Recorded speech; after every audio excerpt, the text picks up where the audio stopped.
Bon 3 décembre à tout le monde, donc abonnez-vous parce que le calendrier de l'Avent de l'horreur, c'est une petite histoire déposée dans ton YouTube à tous les jours jusqu'au 24 décembre.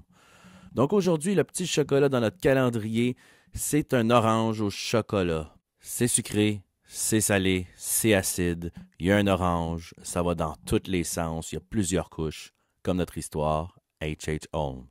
While I tell of Yuletide treasure, fa la la la la la la.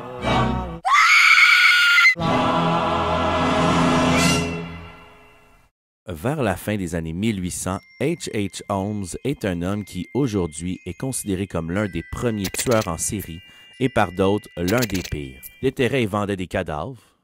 Il a tué 27 hommes, femmes et enfants. Et il fraudait même les assurances. Je sais, frauder les impôts, c'est complètement dégueulasse. Ce dont je veux parler ici, c'est ce qui a fait en sorte que H.H. Holmes a traversé l'imaginaire et l'histoire. Il avait un penchant pour le meurtre, il s'est donc dit qu'il devait construire une grande maison château-labyrinthe.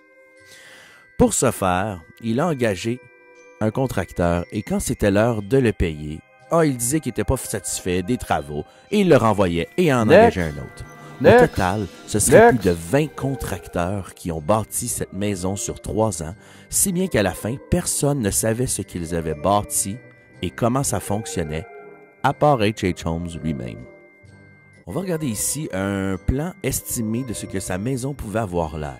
On la décrit comme des corridors qui tournent sur eux-mêmes, des escaliers qui vont nulle part, des pièces sans porte et des portes sans pièces. C'était littéralement un piège à victimes. Imagine le plan de secours de la place. Vous êtes peut-être ici! Ouais, mais j'aimerais ça aller... T'es mort!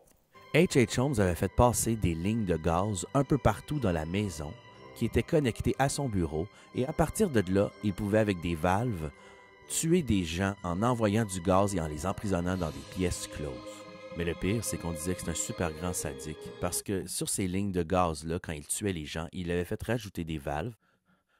Margaret, I think we're gonna make it alive. I think we're gonna make it alive. Et ces valves servaient à rien.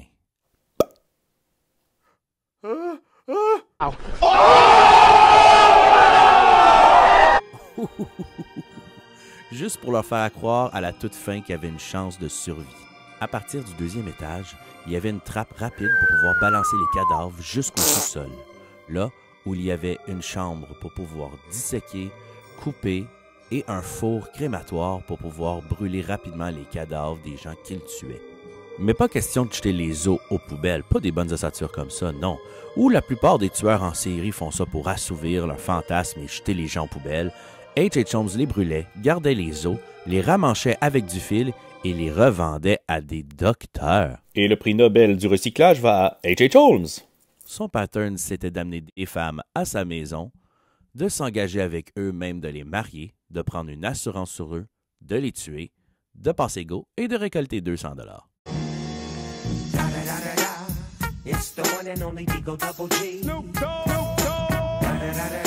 Ou, comme on dit en 2021, une relation fonctionnelle.